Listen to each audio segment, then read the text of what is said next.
Hi everybody, today I'm going to show you how to make gluten-free bagels. And these would be baked bagels. I've had great success with this recipe. I just started making those pretty much just eyeballing everything, but I'll try to give you some measurements here.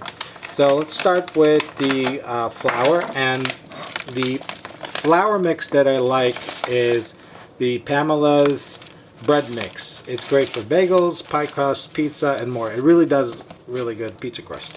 So if you go to the supermarket, make sure it says the bread mix, because for some reason a lot of them don't have this, and they have like pancake mix and other stuff. This is the one you want. We'll have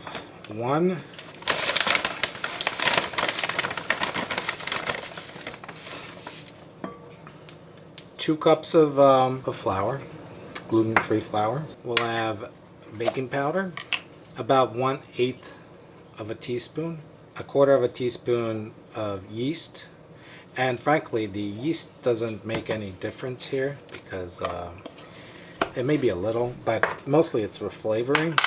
A nice pinch of salt and 2 tablespoons of sugar. 1 tablespoon of sugar. I actually had 2 halves. Now the trick to this is that we're going to mix it up like that, so all the ingredients are mixed. Alright, so we're gonna add the water little by little. You can start with quite a lot at first. I've had about a 1.25 cups here, and we're probably not going to use it all. The real trick here is that you should use a fork, and the reason is you can get the flour inside the wet flour, already the dough. At some point you'll know when you should stop adding water, and the way I noticed it is when everything is kind of crumbly, that's the time where you should stop adding water. So we'll just make sure we're mixing it completely.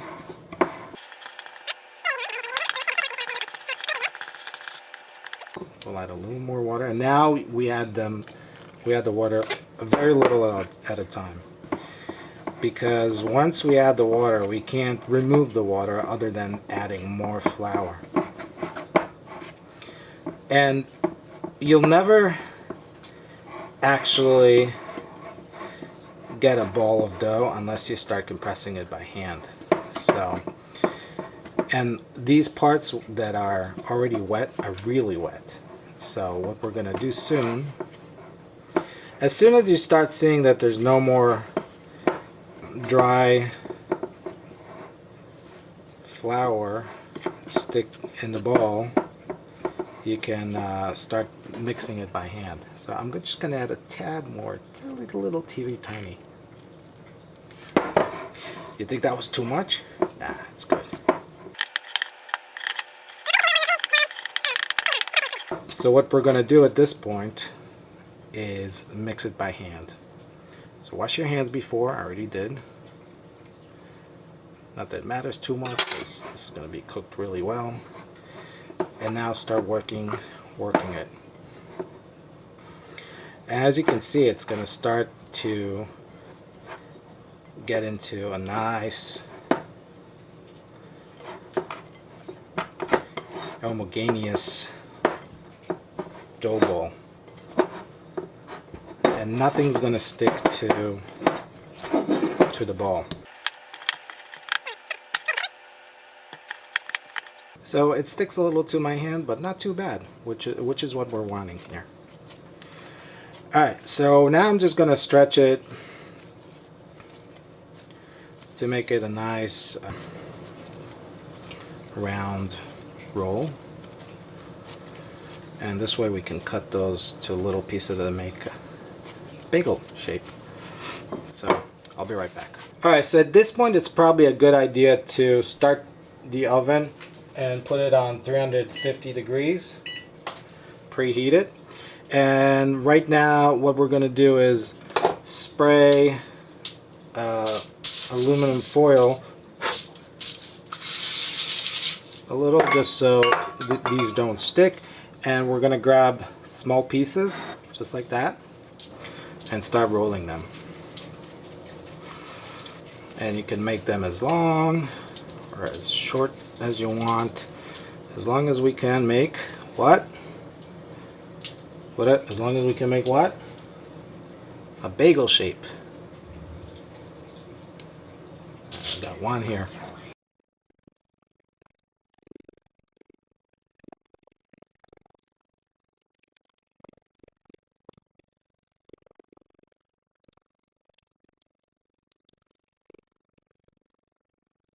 So these are really surprisingly very easy to work with.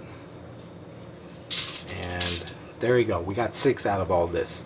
Now we're just going to plop it into the oven and put it on 350 degrees for about 25 minutes. You'll see. At some point I'll flip them just to make sure that we get good coverage. Into the oven. And normally I would put it in the middle rack, but whatever. I just burned myself. Alright, we'll close the door and let it bake for about 25 minutes. Okay, so this is how it looks like after 18 minutes. You see how they kind of get a little fluffier and they good. Just turn them over. Put them for another 8 minutes, but I'm gonna monitor. Maybe they'll need a little more. They need to be, brownish. Okay, and this has been about 26 minutes. Alright, so we can see they're starting to brown a little, but I do think they need a little more. So at this point, I'm actually going to flip them over again.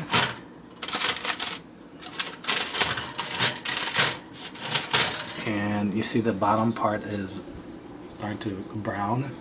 Alright, so this has been about 30 minutes, and at this point, I think they're ready. If you like them a little more brown, you can definitely put them a little more or longer. But this is how my daughter likes it. Hey Maya, come take a look. Tell me if this is how you like it. Let's open one right now. Okay, Maya, which one do you want me to cut first? Because this is for tonight. Which one do you want me to cut? Okay, you think it's all cooked inside? Yes. Look how nicely. And it has like air bubbles inside too, and it's nice and fluffy. If we let it sit a little, it will cook a little more with its own temperature as it's cooling down. But this is the way my daughter likes it, and it makes me happy. Okay, so if you guys like this video, please, what do you do? Thumb up! And if you know anybody who's gluten intolerant or allergic to it, then send them this video. I'm sure they're going to appreciate it. So till next time, thanks for watching. Bye.